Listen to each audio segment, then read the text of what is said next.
Eu vou tirar você da sua comodidade, nós vamos ficar de pé mais uma vez. Muito obrigado. E a palavra do Senhor nos diz o seguinte: amados, esta é agora a segunda carta que escrevo a vocês. Em ambas quero despertar com essas lembranças a sua mente sincera para que vocês se recordem das palavras proferidas no passado pelos santos profetas e do mandamento de nosso Senhor e Salvador que os apóstolos de vocês ensinaram a vocês. Antes de tudo, saibam que nos últimos dias surgirão escarnecedores, zombando e seguindo suas próprias paixões. Eles dirão: o que houve com a promessa de sua vinda, desde que os antepassados morreram? Tudo continua como desde o princípio da criação. Mas eles deliberadamente se esquecem de que há muito tempo, pela palavra de Deus, existem céus e terra, essa formada da água e pela água o mundo daquele tempo foi submerso e destruído. Pela mesma palavra, os céus e a terra que agora existem estão reservados para o fogo, guardados para o dia do juízo, para a destruição dos ímpios. Não se esqueçam disso, amados. Para o Senhor, um dia é como 1000 anos, e 1000 anos como um dia. O Senhor não demorará em cumprir a sua promessa, como julgam alguns. Ao contrário, Ele é paciente com vocês, não querendo que ninguém pereça, mas que todos cheguem ao arrependimento. O dia do Senhor, porém, virá como ladrão. Os céus desaparecerão como um grande estrondo, os elementos serão desfeitos pelo calor, e a terra e tudo que nela há será desnudada. Visto que tudo será assim desfeito, que tipo de pessoas é necessário que vocês sejam? Vivam de maneira santa e piedosa, esperando o dia de Deus e apressando a sua vinda. Naquele dia, os céus serão desfeitos pelo fogo e os elementos se derreterão pelo calor. Todavia, de acordo com a sua promessa, esperamos novos céus e nova terra, onde habita a justiça. Portanto, amados, enquanto esperam essas coisas, empenhem-se para serem encontrados por Ele em paz, imaculados e inculpáveis. Tenham em mente que a paciência de nosso Senhor significa salvação, como também o nosso amado irmão Paulo escreveu a vocês com a sabedoria que Deus lhe deu. Ele escreve da mesma forma em todas as suas cartas, falando nelas desses assuntos. Suas cartas contêm algumas coisas difíceis de entender, as quais os ignorantes e instáveis torcem, como também o fazem com as demais escrituras para a própria destruição deles. Portanto, amados, sabendo disso, guardem-se para que não sejam levados pelo erro dos que não têm princípios morais, nem percam sua firmeza e caiam. Cresçam, porém, na graça e no conhecimento de nosso Senhor e Salvador Jesus Cristo. A Ele seja a glória, agora e para sempre. Amém. Amém. Oremos. Senhor, por favor, que o Teu Espírito Santo possa nos dizer aquilo que nós precisamos ouvir. Amém. Que o Senhor, nessa manhã, me use como instrumento em Suas mãos. Mesmo que eu tenha a certeza que de mim mesmo não tem nada que possa fazer para acrescentar a vida dos meus irmãos que estão aqui, mas nós cremos na atuação do Teu Espírito e contamos com ela nessa manhã, no nome de Jesus. Amém. Os irmãos podem se assentar. Queridos, há um velho ditado que diz o seguinte, você deve saber: a esperança é a última que morre, né? A esperança é uma experiência singular dos seres humanos, né? Os jacarés, eles não têm esperança, cangurus não conhecem a esperança, baratas não conhecem a esperança. Já o homem é movido por ela. Quando nós, por exemplo, começamos um empreendimento, uma faculdade, um trabalho ou uma reforma nas nossas casas, nós somos movidos por sonhos, pela esperança. Há pouco tempo eu tive a oportunidade de fazer uma reforma na minha cozinha, alguns irmãos já viram, né? E a nossa irmã Juliana foi a projetista, né? Ela é uma designer de interiores, né? E aí ela já fez um trabalho pra gente há muito tempo. Antes dela ser da igreja, né? Foi assim que a gente se conheceu, né? Conhecemos a sua família, e ela fez um projeto para nós da cozinha, e durante algum tempo, eu e a Gláucia, a gente ficava vendo aqueles, como é que é o nome daquilo, Juliana? Que é tipo uma foto que você faz, o projeto, né? É o 3D do projeto, que são tipo fotos assim, a gente ficava olhando aquilo, né? Namorando aquele projeto, com a esperança de que um dia nós conseguiríamos realizar aquele projeto. Então nós nos preparamos, nós nos enchemos de esperança, de força, né? Foco, e alguns meses depois nós conseguimos executar a obra, e a obra ficou maravilhosa, ficou exatamente como ela fez, quase igual, né? Mas ficou muito parecido, porque a gente amou aquilo que ela fez e a gente tinha esperança que a gente ia conseguir fazer a nossa cozinha conforme ela tinha sido projetada. E a esperança, queridos, é tão presente hoje quanto no passado. Nessa carta nós vemos o apóstolo Pedro também movido pela esperança, e a vinda de Cristo era a sua esperança. Ele diz o seguinte: esperamos novos céus e nova terra, onde habita a justiça. Nós lemos isso. Ao ler essa epístola, nós notamos que havia uma urgência em suas palavras. Sua morte, ela era iminente. Os comentaristas dizem que o apóstolo Pedro escreveu essa carta aproximadamente 66 ou 67 depois de Cristo, que foi um pouco antes da sua morte. E de fato, o apóstolo, ele confirma isso no capítulo 1, no versículo 15. Nós lemos isso essa semana, quando ele diz: eu me empenharei para que também, depois da minha partida, vocês sejam sempre capazes de lembrar-se dessas coisas.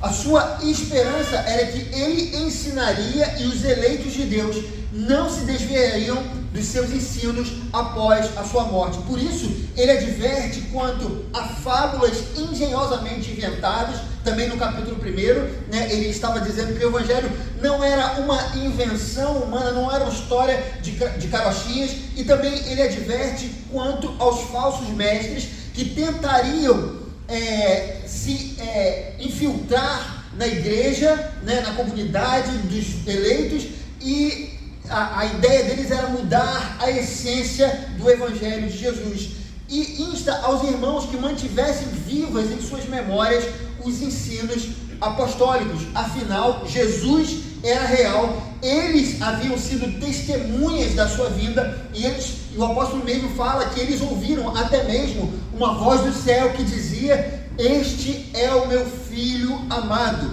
Jesus não era um homem qualquer, ele era o Filho de Deus, ele era o próprio Deus.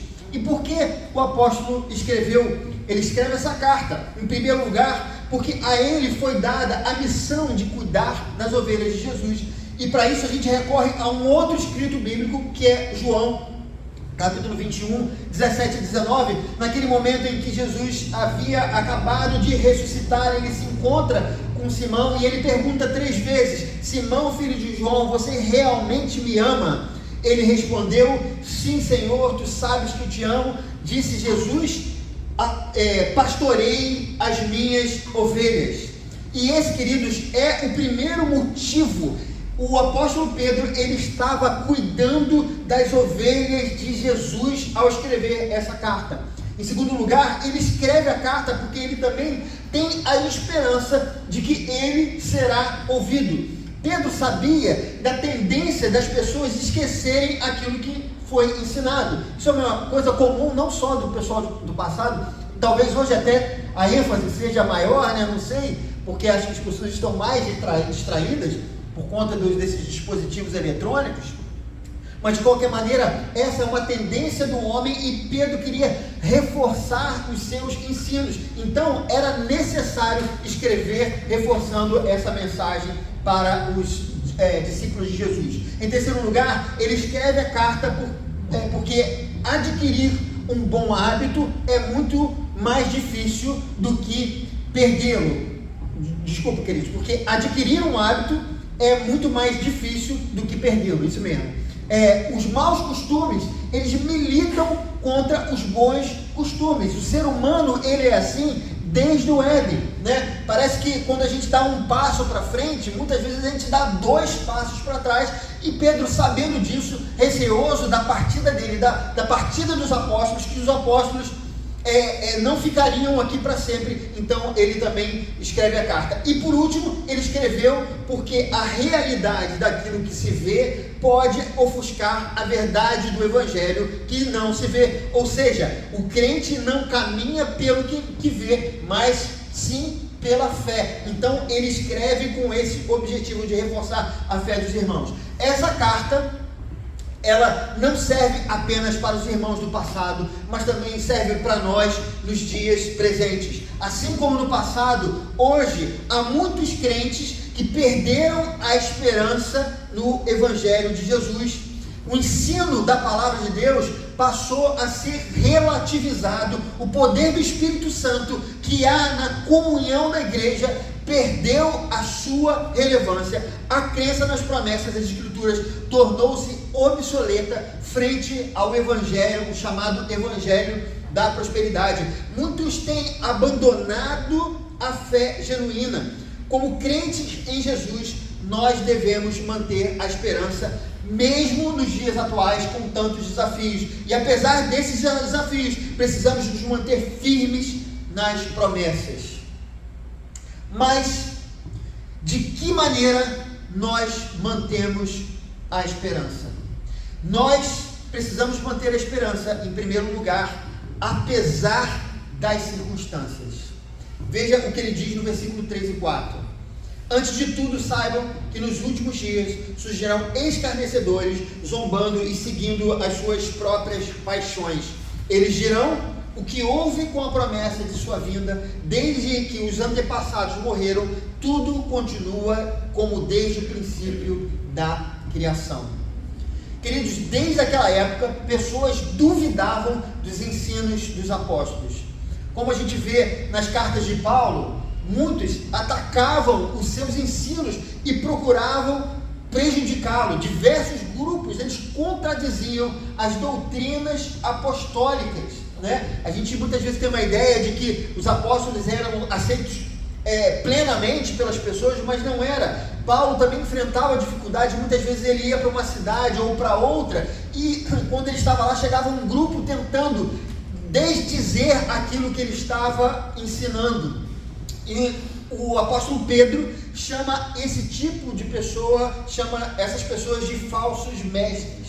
Queridos, hoje vivemos numa conjuntura onde há liberdade religiosa. Nós vivemos a chamada pós-modernidade, né? Que é uma espécie de uma colcha de retalhos. Cada um tem uma visão particular do mundo. É só você abrir o seu Instagram, as pessoas falam sobre o mundo, sobre a visão que elas têm a respeito da religião. Cada um tem uma ideia sobre religião, cada um tem a liberdade de crer no que quiser, ainda que a crença dela seja um absurdo e completamente sem sentido. Ninguém julga a outra por crer em algo que seja absurdo. Ninguém é levado para a fogueira na atualidade por ter uma crença diferente, né? Ainda não sabemos se isso vai acontecer para sempre, mas nesse momento, nesse recorte atual, ninguém é levado para uma fogueira. E as nossas doutrinas, queridos, às vezes nós falamos sobre a eternidade, sobre a seriedade daquilo que foi escrito. Nós entendemos que isso aqui é a palavra de Deus, e as nossas doutrinas parecem perdidas no meio de tantas outras possibilidades, de tantas outras visões a respeito de Deus. Mas não é só isso, ainda existem também aqueles que não têm fé. Somos, como sociedade, herdeiros do pensamento científico, do empirismo, do tubo de ensaio, da crença no que apenas pode ser comprovado pelos métodos científicos. Essa é a nossa geração, e nessa ótica parece improvável a vinda de Cristo. Muitos dizem que a sua vinda ela é um absurdo. No entanto, nós afirmamos que, assim como é impossível existir vida sem a intervenção de um ser inteligente, ou seja, a vida na Terra só existe por uma intervenção natural, sobrenatural, ou poderíamos dizer um milagre, porque sem isso não haveria.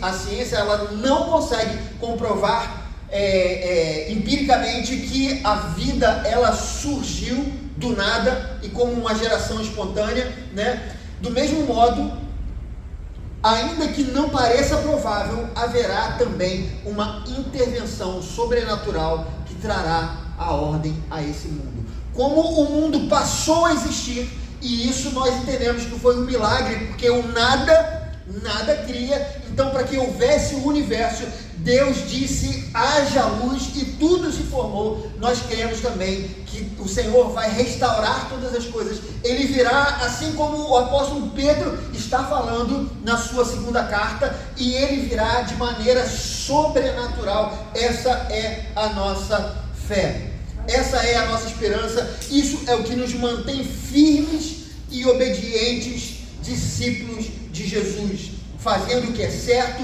aos olhos de Deus e não aos homens.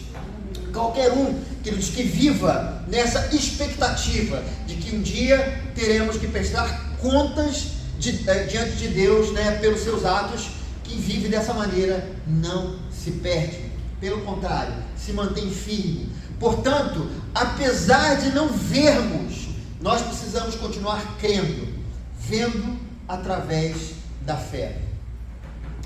Em segundo lugar, queridos, nós precisamos manter a esperança apesar da contaminação do sagrado. Veja o que nos fala o versículo 15 e 16. Tenham em mente que a paciência de nosso Senhor significa salvação, como também o nosso amado irmão Paulo lhes escreveu. Ele escreve da mesma forma em todas as suas cartas, falando nelas desses assuntos. Suas cartas contêm algumas coisas difíceis de entender, as quais os ignorantes e instáveis torcem, como também o fazem com as demais escrituras, para a própria destruição deles. Queridos, Pedro não está dizendo que Paulo não sabe se expressar. Não é sobre Paulo o que ele está falando, mas sobre o que essas pessoas faziam. Essas pessoas pegavam os ensinos apostólicos e elas torciam aquilo que estava sendo pregado, anunciado por eles. E isso não é algo somente daquele tempo, queridos. Há no ser humano, desde o início da humanidade, uma tendência a distorcer as verdades divinas. Veja, Paulo dizendo aos Romanos, capítulo 1, versículo 18 a 21, ele diz: portanto, a ira de Deus é revelada do céu contra toda impiedade e injustiça dos homens, que suprimem a verdade pela injustiça. E aí ele diz: tendo conhecido a Deus, os homens não o glorificaram como Deus, nem lhe renderam graças, mas os seus pensamentos tornaram-se fúteis, que os seus corações insensatos se obscureceram.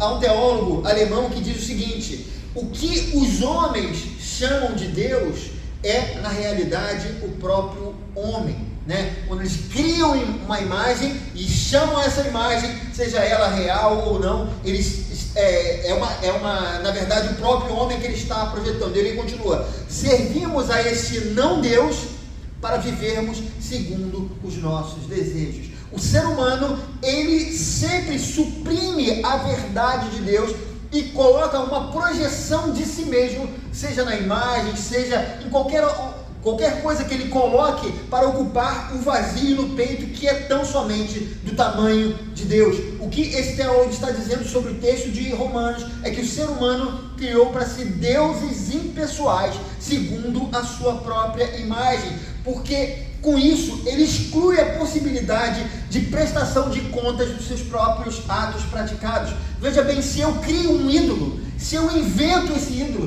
ídolo, e começo a prestar adoração a ele, ele será uma projeção minha, ele não será santo, porque eu o criei, e ele não será nada mais do que eu mesmo projetado naquela imagem. O nosso Deus é santíssimo, ele é completamente diferente de nós, por isso diante dele nós devemos nos curvar, e é isso que o ser humano evita a todo custo. Às vezes, é o que acontece, queridos, na própria realidade evangélica. Mega igrejas que dão uma ênfase, cuja ênfase não está num Deus pessoal, mas sim no materialismo, né? Que é uma tendência universal que a gente vê. Esses prometem o céu na terra, dar a outra face, oferecer a capa além da túnica, ou abençoar os nossos inimigos. Para algumas realidades, igrejas que diríamos evangélicas, parece absurdo nos dias atuais, porque o foco é tão somente o materialismo, é tão somente aquilo que está diante dos próprios olhos. A simplicidade do Evangelho precisa continuar acesa dentro de nós. Muitas vezes nós olhamos para esses desmandos da fé e achamos que isso é normal, queridos, mas não é. Não podemos nos entregar a essa, entre aspas, normalidades. Não é porque algumas pessoas se desviaram da fé que nós nos desviaremos também. Não é porque pastores se desviarem do verdadeiro Evangelho que nós vamos achar que isso é uma coisa normal, e é assim mesmo. Nós precisamos continuar crendo, nós precisamos continuar lutando para viver a essência do Evangelho que Jesus nos ensinou. Amém. Em terceiro lugar, queridos, nós precisamos manter a esperança apesar de nós mesmos. Veja o que diz o versículo 14. Portanto, amados, enquanto esperam essas coisas, empenhem-se para serem encontrados por Ele em paz, imaculados e inculpáveis. Há um conceito da física, eu já disse isso aqui em outra pregação, há um conceito da física chamado entropia, que segundo o dicionário é a medida da desordem de um sistema, né? Os físicos, eles dizem que todo o universo caminha para a desordem, e para explicar esse conceito, né, é como mais ou menos, queridos, quando a gente prepara uma cozinha. Eu falei sobre a minha cozinha, né, quando a gente projetou a cozinha e tal, a gente arrumou a cozinha para começar a trabalhar nela, e todos os dias ela está arrumadinha, porque eu e Glaucia não gostamos de cozinhas desarrumadas, né, crianças? Não gostamos de louça suja e tudo mais. A gente gosta de que, usou, lavou e tal, a gente gosta daquela cozinha sempre limpinha. Mas toda vez que a gente vai fazer uma comida, né, isso não é só na minha cozinha, na cozinha de vocês também, a gente prepara aquela cozinha, está tudo limpinho, tudo certinho, mas se você for preparar qualquer prato, você vai fazer um bolo, aí você começa a pegar os ingredientes, colocar em cima da mesa, coloca a batedeira ali também em cima da bancada, e aí pega uma xícara de manteiga, aí você pega ali 3 xícaras de açúcar, e aí você começa a bater as gemas juntos, você faz a clara em neve, separa, aí você coloca 2 xícaras de trigo, vai anotando aí, você coloca também uma xícara de maisena, entendeu? Essa é a receita do bolo que eu faço, que tem muitos irmãos aqui que gostam, e eu faço esse bolo, né? Já tá na minha cabeça. E aí você vai batendo tudo tal, até que você unta, né, o tabuleiro, coloca a massa ali e coloca o tabuleiro no forno e deixa ali por 30 minutos, tá? Anotou? Então, queridos, quando a gente vira do fogão para frente, a gente vê que a cozinha se tornou uma bagunça, mas essa desordem, ela foi necessária, porque senão não haveria a receita pronta. Tem as cascas de ovo, tem a farinha que pulou ali da batedeira na hora que você ligou, tem um pouco de leite que pingou no chão e tal, e tá lá aquela desordem, porque é algo natural, é algo que acontece quando você realmente começa a trabalhar numa cozinha. Queridas, é isso o que acontece no universo. Quando Deus criou o universo, Deus deu uma ordem ao universo, e Ele está nessa entropia, Ele está se desorganizando na medida em que o tempo está passando. E eu queria usar esse exemplo da cozinha para dizer que há uma entropia que acontece dentro de cada um de nós. Conforme a vida vai se desenrolando, depois da nossa conversão, muitas vezes nós nos sentimos cansados e desanimados, porque a vida, ela é assim. Quando a gente se converte, parece que é tudo bom, tudo certo. De fato, a gente tem uma experiência de transformação que nesse momento a gente nunca havia experimentado. Mas conforme a vida ela vai se desenrolando, a gente vai experimentando algumas dificuldades e lutas, e esse desânimo, esse cansaço muitas vezes aparece. E depois da experiência do primeiro amor, nós começamos devagarzinho a retornar para os pecados que não praticávamos mais. A nossa tendência é a acomodação, não querer entrar pela porta estreita e pelo caminho apertado. Isso é um desafio que todos nós temos. Pedro, ele nos alerta que precisamos ser encontrados por Ele, por Jesus, em paz, imaculados e inculpáveis. O apóstolo Paulo, na sua carta a Timóteo, ele cita uma pessoa que eu acho assim, muito curiosa, porque você não tem muita informação dele no Novo Testamento, mas o nome dessa pessoa era Demas. E ele diz o seguinte: Demas, amando este mundo, abandonou-me e foi para Tessalônica. Alguém que conhecia o Evangelho, militava com o apóstolo, ele era um dos cooperadores do apóstolo, mas ele abandonou o Evangelho. Marcos capítulo 4, versículo 18, Jesus falando da parábola do semeador, ele diz que a semente lançada entre espinhos são aqueles que ouvem a palavra, mas quando chegam as preocupações dessa vida, o engano das riquezas e os anseios por outras coisas, sufocam a palavra, tornando-a infrutífera. Irmãos, nós precisamos ter cuidado, precisamos manter a esperança. Se cremos na Bíblia como palavra de Deus, se cremos que nosso Deus é poderoso, se cremos que Ele é fiel, então Ele vai cumprir a sua palavra, Ele vai cumprir as suas promessas. Se mantivermos a esperança, não seremos abalados diante dos desafios, diante dos meus pecados e apesar de mim mesmo e das minhas fraquezas. Queridos, eu gostaria de concluir essa mensagem. Pedro, ele foi testemunha do acontecimento mais extraordinário da história da humanidade. Ele diz que não seguiu fábulas engenhosamente inventadas quando lhes falamos a respeito do poder e da vinda do nosso Senhor Jesus Cristo. Pelo contrário, nós fomos testemunhas oculares de sua majestade. Ele também diz que ouviu uma voz do céu que dizia: este é meu filho amado, de quem me agrado.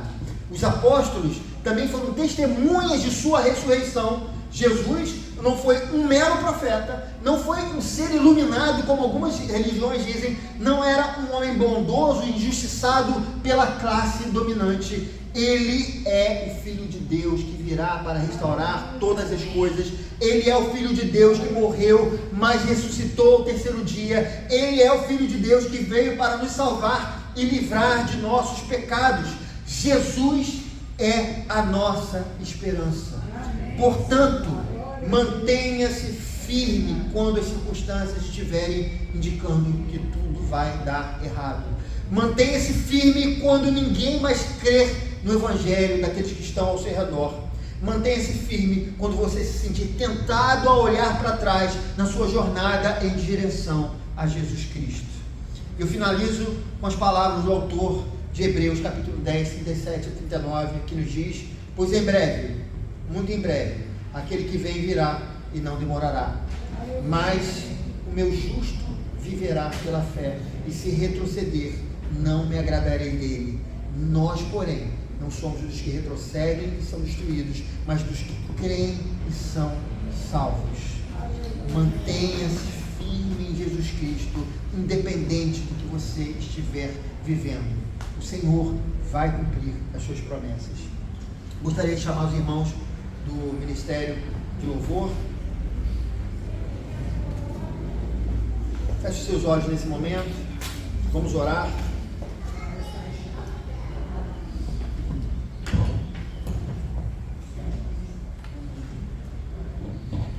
Feche os seus olhos nesse momento. Vamos orar. Senhor, nós apresentamos a nossa vida diante de Ti. Sabemos que muitas lutas, muitas dificuldades acontecem conosco. Muitas vezes enfrentamos coisas que nós não gostaríamos de enfrentar, mas nós oramos e pedimos ao Senhor que o Senhor esteja entre nós. Oramos para que o Senhor abençoe as nossas vidas e que a gente não venha de modo algum, Senhor, abandonar a fé, que a gente não venha a olhar para trás, que a gente não ceda às tentações do inimigo, que muitas vezes vem disfarçado de coisas boas, de boas ideias, de bons pensamentos. Nós queremos continuar firmes na palavra, segundo aquilo que o Senhor transmitiu aos apóstolos. Nós queremos seguir o que a Tua palavra nos diz. Ajuda-nos, Senhor, porque às vezes nós somos levados pelas circunstâncias da vida e a gente não deseja isso. Por favor, tenha misericórdia de nós. O Senhor nos ajude.